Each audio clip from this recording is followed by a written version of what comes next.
Pauta de análisis. Pauta 100.5. Avanza la mañana, son 8:33 de este día, lunes 3 de agosto. Arrancamos lunes y arrancamos con mucha noticia nacional e internacional, temas que probablemente se van a desplegar durante este mes, para qué decir la reunión, el encuentro de mañana, la mega reforma, pero hoy nos lo anunciaba el presidente de la Cámara de Diputados y Diputadas, Jorge Alessandri, decía, bueno, esta tarde el presidente José Antonio Kast se va a reunir con todos los parlamentarios de su sector para abrochar los votos de esta mega reforma que tiene ya el tramo final. Momento del análisis. Sí, claro. Saludamos a Claudio Alvarado, director del Instituto de Estudios de la Sociedad del IES. Está aquí en nuestro estudio como cada lunes. ¿Cómo estás, Claudio? Muy buenos días, todo bien. Y le damos la bienvenida a Gloria de la Fuente, politóloga académica de la UC, quien está invitada hoy con nosotros, y le damos las gracias nos haya querido sumarse con nosotros para hablar temas de actualidad. Qué gusto, Gloria. Un gusto, ¿cómo están? Muy buenos días. Hola, muy buenos días. Hablábamos con Jorge Alessandri, el presidente de la Cámara Baja recién, y decía, la mega reforma ha sido complicada para el gobierno, pero él dijo que la hemos comunicado muy mal. Dijo, se ha comunicado muy mal y en ese terreno se perdió con la oposición. Mañana se debería aprobar o quedar ese artículo fuera, dijo, porque la mega reforma está. ¿Cuál es tu mirada, Gloria de la Fuente, sobre cómo se ha tramitado, sobre cómo se ha comunicado y si es que es un tema de comunicación o algo mucho más profundo el problema que está teniendo el gobierno, que vimos en la encuesta sale bastante, ha ido hacia atrás sostenidamente? A ver, yo creo que la mega reforma, dado su contenido, generaba muchas dudas que yo creo que desde el principio fueron muy difíciles de responder. Primero, por ejemplo, a propósito de la rebaja de los impuestos, que era en el fondo el objetivo o el corazón, si ustedes quieren, de la reforma, nunca fue muy claro la manera en que esto se iba a compensar. En el temor lógico que se genera a partir de la rebaja del presupuesto fiscal, que ya se ha ido generando, la posibilidad que esto pudiera impactar algunas políticas públicas y la falta de certeza respecto a esto. Entonces, yo creo que eso fue generando de alguna manera un temor, sumado a las discusiones que se han dado, por ejemplo, en los últimos días a propósito de los municipios, esta rebaja en el fondo que se produce de las contribuciones, de alguna manera, ¿cómo se compensa para los municipios en general? ¿Cuál va a ser la manera en que los municipios no van a dejar de atender parte importante de las tareas que tienen, particularmente aquellos que tienen menos recursos, a propósito también de que va a haber menos recursos disponibles en las arcas fiscales? Entonces, está muy bien la discusión de la eficiencia, quién podría tener duda, y que es súper importante tener municipios, instituciones públicas en general más eficientes. Pero cuando se genera una diferencia o una discusión respecto a la posibilidad de que se impacte finalmente la vida cotidiana de las personas, los servicios que el Estado presta en distintos lugares, yo creo que se genera una discusión. Y esa es la razón, yo creo, fundamental por la cual ha habido muchas dudas y en general de una mega reforma que se plantea al principio como una oportunidad de crecimiento o de inversión para el país. Finalmente, los propios ciudadanos, a partir de lo que muestran las encuestas, empiezan a tener más dudas porque esto jamás se explicó de manera adecuada. Claudio Alvarado.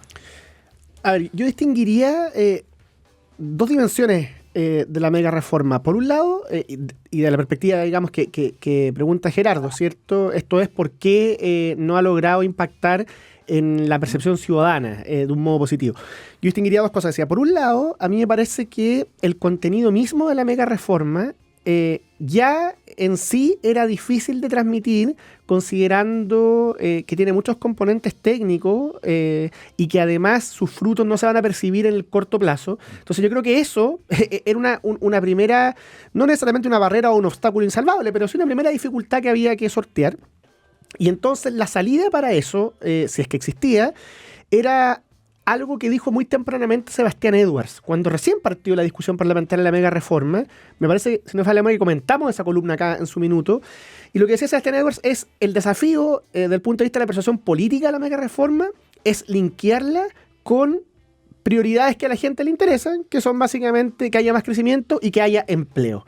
Y a mí me parece que ese esfuerzo nunca existió de modo suficiente. O sea, yo creo que ahí hay una primera dificultad.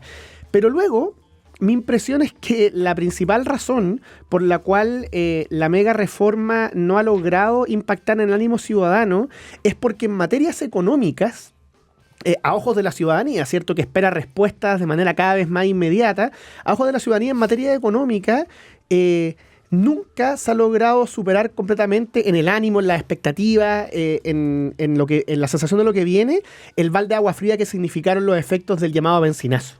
Que en estricto rigor no tiene que ver con la mega reforma ni de su contenido, pero sí tiene que ver con lo que la ciudadanía percibe que está haciendo o dejando de hacer el gobierno. Yo creo que después de eso, y dado que además el ministro Quirós fue el vocero único prácticamente del benzinazo, y él mismo reconoció después que hubo problemas de comunicación, de falta de empatía, en fin. Yo creo que eso está en el contexto, en el trasfondo de la mega reforma y está ahí latente.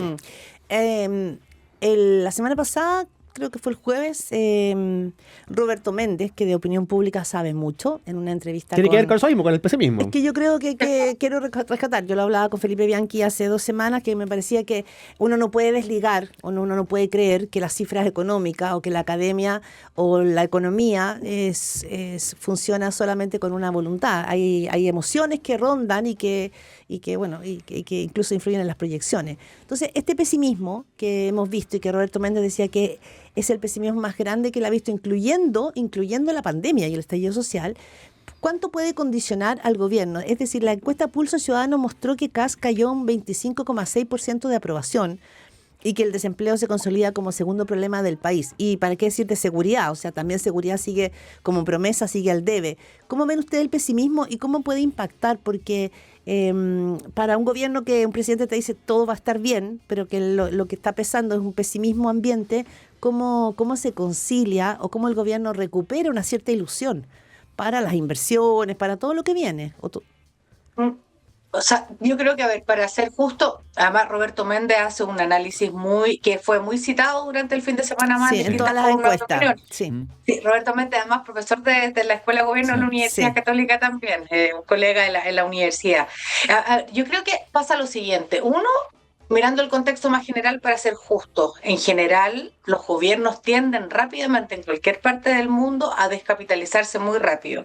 Esto es un fenómeno que estamos viendo en distintas democracias en el mundo, que puede tener muchos, en el fondo, elementos para explicar. Entonces, lo que pasa en esta administración también es parte de un ciclo mundial, pero a esto le agregamos algo que tiene que ver con las promesas incumplidas o cómo rápidamente las administraciones son capaces de responder a las expectativas que generan. Y lo que yo creo que estamos viendo es una mezcla de estas cosas, ¿no? Uno, fenómenos globales, en general los gobiernos se descapitalizan rápido, llama la atención lo tan rápido que se ha pasado con esta administración a propósito de los niveles altos de apoyo con los que llega el gobierno. Uno. Ahora, Segundo, perdona Gloria, Boric también se cayó rapidito. ¿O no? Sí, pero el presidente siempre se mantuvo, el presidente Gabriel Boric siempre se mantuvo en el rango de los 30 puntos, ¿no? Y nunca se lo dio, y tenía como una suerte de votación muy dura, de la cual era muy difícil bajar, ¿no? Y esto ocurrió en cualquier caso después de 90 días de administración. Entonces, digo, para ser justo, hay un fenómeno global que tiene que ver con la baja, otro, una cosa más local que tiene que ver con las promesas incumplidas, y ahí yo creo que hay una oportunidad, o más bien un desafío para esta administración. Y tiene que ver con qué. Esta administración ganó sobre la base de 2 propuestas muy fundamentales o 2 compromisos muy fundamentales. El primero y más urgente eran los temas asociados a la seguridad o la delincuencia, que fue una agenda que quedó de alguna manera subsumida, benzinazo de por medio, mega reforma después, y finalmente quedó de alguna manera como subordinada. Esto es un tema que es súper fundamental, porque si hay un tema sensible, independiente de las preocupaciones que tienen las personas hoy en día, a propósito de las expectativas económicas y este pesimismo que existe, el tema de la seguridad sigue siendo importante. Y luego, yo creo que aquí hay una urgencia de pensar de qué manera se le da certeza a las personas para recuperar algo que es fundamental, que son los temas del empleo. El empleo empieza a ser hoy día ya un elemento crítico. Además, el propio presidente de la República anuncia que en los próximos meses las cosas no van a cambiar. Y lo que se requiere finalmente, porque las personas tienen que llegar a fin de mes, pagar sus cuentas, efectivamente tener alguna certeza respecto a qué es lo que va a ocurrir con la situación del empleo. Nada pareciera, incluso pensando en una reforma laboral como la que se anuncia, que además genera más incertidumbre probablemente que certeza, en la misma lógica que señala Roberto Méndez, que esta situación va a mejorar. Bien. Entonces yo creo que hay aquí una Claudio. oportunidad. Sí, Claudio. Un dato, Claudio, quizás te puede servir para tu comentario, que se conoció el IMASEC, se esperaba de 1,2 a 2 y que se decía que podía dar un poquito de oxígeno al gobierno. Fue 2,4 el desempeño económico incentivado por la minería, el comercio y los servicios. Estuvo por sobre las expectativas, así que se corta una racha de 5 bajas consecutivas y que se temía la recesión técnica específicamente. No ocurrió porque subió 2,4% de la economía en junio. Bueno, el ministro Mas, de hecho, tempranamente había anunciado que aquí se podía estar, digamos, por venir un punto de inflexión. Entonces, obviamente, una buena noticia no solo para el gobierno, sino para el país en general, pero que no va a solucionar o no va a cambiar de inmediato el ánimo ciudadano, digamos. Y en eso yo conecto con lo que preguntaba Claudia. Claudia preguntaba cuánto puede condicionar al gobierno esta percepción, este ánimo pesimista. Bueno, a mí me parece que muchísimo. De hecho, justamente por eso es que yo intentaba vincular la percepción de la mega reforma con lo que pasó post-Bencinazo, que es, desde el punto de vista del ánimo ciudadano, el momento clave. Había mucha expectativa con el nuevo gobierno, en parte por los motivos que decía Gloria, en parte por lo contundente que fue el triunfo electoral. Mi impresión es que estaba muy instalado que aquí venía la posibilidad de un cambio de rumbo, y bueno, esas cosas siempre se demoran, pero además los efectos del denominado Bencinazo, obviamente, que fueron lapidarios desde el punto de vista del ánimo ciudadano, y entonces el gobierno está muy condicionado por lo que tú señalas. Como también dice Gloria, aquí hay una combinación de factores globales y factores locales. El caso del empleo es muy notorio, ¿cierto? Obviamente golpea mucho el ánimo ciudadano, y es verdad que Chile viene arrastrando una emergencia laboral. David Bravo habló por primera vez de emergencia laboral 2020-2021. O sea, esto Febrero ha sido 2021. Ha sido muy largo, pero al gobierno, del punto de vista de la gente, lo que se espera de parte de él son respuestas, y eso falta. Pero yo quería agregar algo.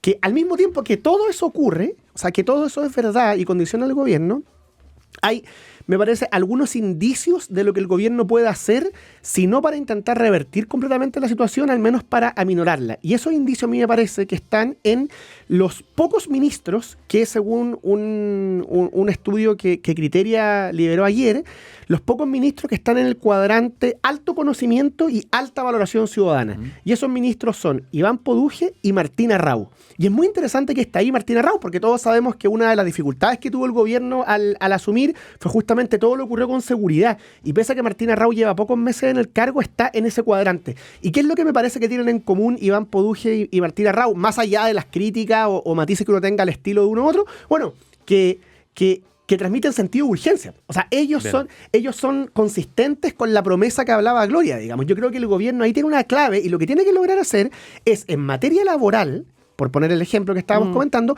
transmitir el mismo sentido de urgencia. Y eso requiere ministros más activos y medidas concretas que le hagan sentido a la ciudadanía en el día a día. Ahora, dos cosas respecto como de la emocionalidad. Uno, a veces hay gobiernos a los que no les importa mucho la aprobación en las encuestas. El propio presidente Kast siempre ha dicho que no va a gobernar por las encuestas. O sea, el ministro Quiroz también ha sido muy categórico que o sea, a lo mejor al gobierno mucho esta baja en las encuestas, que ha sido la más pronunciada este fin de semana, no le importa. Yo creo que también ese es un factor a considerar. Hay gobiernos, por le tuvo a Javier Milei, yo creo que mucho las encuestas tampoco le importan. Hay gobiernos para los cuales son hipersensibles frente a lo que dicen las encuestas. O sea, Sebastián Piñera era muy sensible a eso. ¿Cómo ven eso, no? Que tiene que ver, y lo quiero vincular con un debate que se ha abierto respecto a si el gobierno necesita o no una vocería, una política comunicacional, la narrativa que se le llama, ¿no? De desplegar para poder conectar quizás con esta emocionalidad que está dando vuelta en el ambiente, o que el gobierno pueda desplegar un argumento para que la ciudadanía conecte. ¿Cómo lo ves, Gloria? Y rápidamente, más cortito, mira, para que pueda hablar Claudia. En general, sí. En general, todos los gobiernos dicen que no les importan las encuestas, sobre todo cuando los resultados no son positivos. Entonces, no es muy extraño. Yo creo que este gobierno sí tiene una ventaja, y esa ventaja es que no tiene un ciclo electoral próximo. La próxima elección, que es la municipal y de consejeros regionales y de gobernadores, va a ser en 2 años más. Por lo tanto, recién en 1 año más probablemente el gobierno va a tener que empezar a preocuparse en serio respecto a cómo se posiciona ahí, porque si esto esta coalición, o como sea, requiere o quiere tener una proyección, no hay partido político, no hay coalición política que no quiera generar o perpetuarse de alguna manera, va a tener que preocuparse de estos niveles de aprobación o de qué es lo que percibe la ciudadanía respecto a su proyecto. Este es un proyecto político que está además muy tironeado desde fuera del gobierno, ¿no? El Partido Nacional Libertario ha sido un partido que ha ido tironeando muchísimo la agenda de este gobierno. Probablemente los republicanos y Chile Vamos van a tener que buscar un camino, y entonces tienen una oportunidad en la medida que el ciclo electoral no esté próximo. Pero no hay gobierno que no pueda importarle las encuestas, porque en rigor es parte importante también en democracia de poder perpetuarse y saber cómo se conecta con el sentido común de las personas. Sí, Claudio Alvarado. Yo diría que aquí, por usar una frase coloquial o de uso popular, ni mucho ni tampoco, digamos. Ni tanto que queme ni poco que hiele. Claro, porque es evidente que un gobierno necesita, para llevar adelante de manera adecuada su programa o cumplir sus prioridades que ha prometido, necesita tener un cierto horizonte, una quilla, y eso no puede depender de la encuesta semanal. En ese sentido, yo creo que es un activo la actitud que siempre mostró el presidente Kast en campaña de decir las encuestas son una foto, no son lo más importante. Entonces, yo creo que en eso hay algo de sensatez. Pero como dice Gloria, por eso decía ni mucho ni tampoco, eso no puede llevar a ignorar o minusvalorar el ánimo ciudadano, y los gobiernos necesitan una cierta base de apoyo. Y en ese sentido, a mí me parece, a propósito de tu pregunta sobre la vocería, que por supuesto que un vocero desplegado, activo, de forma permanente podría ayudar, pero mi impresión es que el problema principal no está ahí, sino que, a riesgo de ser reiterativo, en que se requieren más ministros que transmitan ese sentido de urgencia que está en la base de la promesa de campaña que llevó al gobierno al presidente Kast y a su equipo. De hecho, yo hablaba del cuadrante idóneo, digamos, alto conocimiento, alta valoración. Hay otro cuadrante interesante en lo que muestra Criteria y que muestra la oportunidad que tiene el gobierno, pero al mismo tiempo el tiempo que se está desaprovechando, que son los ministros que tienen alta valoración, pero bajo conocimiento. Como la ministra de Salud. La ministra Gulf, la ministra de Salud especialmente. Ahí hay un activo... más la ministra Parot y la ministra Gulf están menos, bastante más abajo. Pero están en ese cuadrante, pero digamos. Bastante más abajo. Están en ese cuadrante todas ellas. Y alguien más que se me va también. Y entonces ahí hay una oportunidad perdida, porque resulta que uno diría, bueno, si tienen alta valoración pero bajo conocimiento, hay que desplegarlo, y de hecho conecta con agendas que son sensibles para la ciudadanía. El caso de la ministra Chomalí, muy breve. La ministra Chomalí ha empujado esta mejora en la alerta oncológica. Bueno, eso hay que vocerearlo, eso hay que mostrarlo, eso requiere ministros desplegados. Yo creo que ahí el gobierno tiene una tarea pendiente. Usted escucha a Gloria de la Fuente, politóloga académica de la UCE, y a Claudio Alvarado, director del IES. Déjeme aprovechar una pincelada al menos de cada uno de ustedes con respecto al tema de relaciones internacionales y el manejo que ha tenido Chile. Ayer, la semana pasada, no fue fácil con el embajador de Estados Unidos hablando sobre nuestro país, criticando a algunos ministros porque opinaban sobre el tema de los aranceles, pero a la vez se supo que el presidente Kast se había reunido con el embajador de China, con quien había mostrado quizás mayor distancia, pero después se valoró de otra manera este encuentro. ¿Cómo estamos manejando esas relaciones internacionales, dados los acontecimientos vinculados a la economía? En este caso, Gloria, y luego Claudio. Yo creo que ha sido muy compleja la manera y la performance que ha tenido el gobierno en materia internacional, entre otras cosas porque, de nuevo, yo creo que hay que mirar el contexto global también. Hoy en día es evidente que existe una tensión entre Estados Unidos y China, pero además existen medidas unilaterales que Estados Unidos ha ido aplicando a distintos países, y esto como sin ningún tipo de distinción, y utilizaba más en otros casos como una herramienta política, de presión política, cuando hay desavenencias de otro tipo y no necesariamente razones económicas. En ese cuadro, un país como el nuestro, que tiene dos socios fundamentales por inversión y por exportación, tanto a China como a Estados Unidos, tiene que ser muy cuidadoso de la manera en que procede, porque en el fondo es inevitable que entender que la disputa, en el fondo, geopolítica que hoy en día existe en el mundo, también está en territorio latinoamericano, digamos, en el Cono Sur en particular. Las definiciones de Estados Unidos respecto a en su estrategia de seguridad nacional, que defiende la suerte del patio de atrás y que reivindica de alguna manera eso, en este territorio, este espacio en el mundo, en el continente, como un espacio de interés. En el fondo nos tiene que llamar una cierta alerta, una cierta atención. Entonces pasan dos cosas. Uno, yo creo que fue un error, en la verdad, haber declarado a Estados Unidos como el socio estratégico principal o fundamental, porque China también lo es, y de alguna manera lo que uno lee de la visita o de esta reunión del presidente de la República con el embajador chino en el Palacio de la Moneda, podría haberlo hecho perfectamente el canciller, es de alguna manera una forma de resarcir aquello que de alguna manera no fue una buena idea.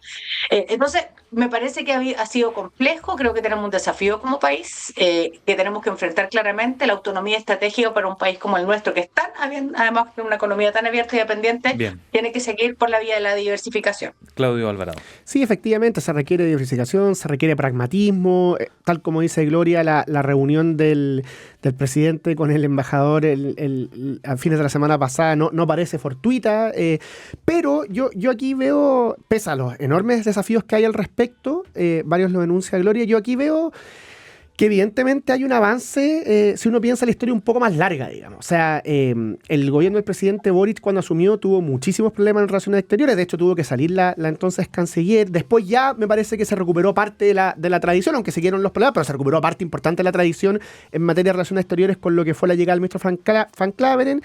Hoy día yo creo que estamos en un contexto geopolítico muy complejo, en el cual el gobierno yo creo que ha acusado recibo del pragmatismo que se requiere, pero veo en general un ambiente más claro, más propicio al respecto. Y lo que sí es cierto, esto ahora sí que va a parecer majadero, es que también se requiere en el caso del canciller un despliegue y una actitud, digamos, con conciencia del contexto político actual mayor. Yo creo que, en resumen, mi mirada al gobierno hoy día sería: los ministros tienen que desplegarse y transmitir más claramente qué es lo que se quiere hacer. Yo creo que ahí en general hay también en la Cancillería una tarea pendiente. Mira, venía una nota, solo para hacer el punto, muy interesante en La Tercera, escrita por el periodista Francisco Artaza, que sabe mucho de Cancillería, y plantea una reunión que hubo con el canciller y en la cual estuvo presente el embajador de Chile en los Estados Unidos, el diplomático Ergas, y decía que Andrés Ergas, que ha tenido muchas críticas por la manera en que ha manejado la situación, y que hubo una reunión con los grandes gremios empresariales del país que salieron muy ofuscados y como desilusionados de la exposición que hizo el diplomático Ergas en esta reunión por el manejo que se estaba llevando a cabo. Me parece interesante porque tiene que ver con las críticas del canciller y con la figura del gobierno que está representando los intereses de Chile en los Estados Unidos. Bueno, Sí, muy breve. Si me permiten, además, brevemente. ojo, que es importante porque además no se trata necesariamente de un diplomático. El embajador actual en Estados funciones Unidos diplomáticas. cumple funciones diplomáticas y es alguien de un nombramiento político. Y creo que esto es bien importante y sensible porque la relación con Estados Unidos, con las grandes potencias, pero en general la mirada sobre la diplomacia y la política exterior requiere también una mirada que se haga cargo del contexto político. Entonces, no se trata solo de tener un embajador que tenga esta mirada en lo económico, aquí hay un contexto político que hay que mirar con detalle. Y yo creo que las críticas están muy apuntadas a eso, ¿no? Cuando los gremios dicen no nos gusta o están molestos, tiene que ver en parte probablemente con esa mirada. Gloria de la Fuente, muchas gracias por permitirnos esta conversación hoy. Que esté muy bien. Politóloga académica de la Universidad Católica, y Claudio Alvarado, como cada lunes director del IES. Gracias a ambos. Chao, Gloria, nos vemos. Muchas gracias, que estén muy bien. Chao. Chao.